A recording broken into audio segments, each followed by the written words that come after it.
Polpette di riso super filanti. Benvenuti nel canale di Tavola Serena. Oggi andiamo a preparare insieme questo piatto buonissimo. Iniziamo cuocendo il riso per assorbimento. Faccio tostare il riso senza olio e senza burro all'interno del tegame. Aggiungo poi acqua e sale.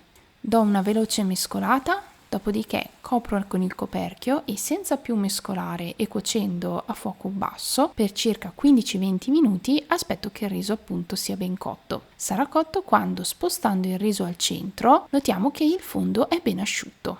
A questo punto non ci resta che aspettare che il riso raffreddi per poter formare le polpette. Notate quanto è cremoso questo riso rispetto a un classico riso lessato, nonostante gli ingredienti siano gli stessi.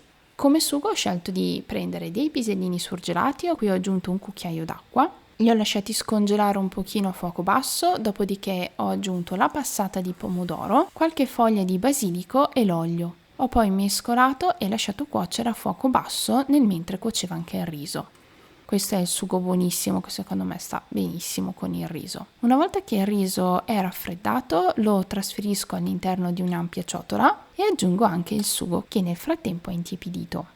Mescolo per bene con un cucchiaio entrambi gli ingredienti finché non si saranno ben amalgamati. Aggiungo poi un ovetto che servirà per legare le nostre polpette, altrimenti non resteranno insieme in fase di cottura. Mescolo per bene affinché l'uovo sia ben distribuito all'interno dell'impasto. Ho poi scelto di utilizzare del grana padano per insaporire ulteriormente e un po' di pan grattato. Continuo a mescolare finché non ottengo un composto leggermente appiccicoso, ma comunque compatto. Eccolo qua, questo è proprio il risultato che dobbiamo ottenere.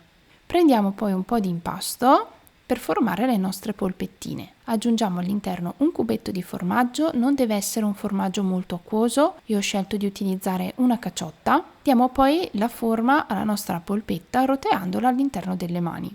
Ed ecco qui il risultato. Sarà molto più facile creare le polpette se avremo le mani leggermente inumidite. Una volta che tutte le nostre polpette sono pronte, le passiamo all'interno della farina, semplicemente. Gli ingredienti sono pochissimi, li trovate ricapitolati sia durante il video sia sotto all'interno del box informazioni. Una volta che le nostre polpette sono tutte bene infarinate non ci resta che friggerle oppure cuocerle al forno. Se volete cuocerle al forno sconsiglio di infarinarle, semplicemente mettetele in una teglia con un filo d'olio e cuocetele a 200 gradi per circa 10 minuti.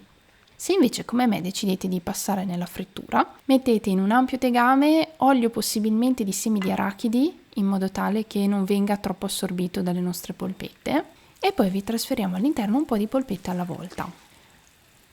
Le roteiamo per circa un paio di volte in modo tale da cuocerle su tutti i lati e poi una volta che sono ben dorate possiamo toglierle e metterle su di un piatto con della carta assorbente.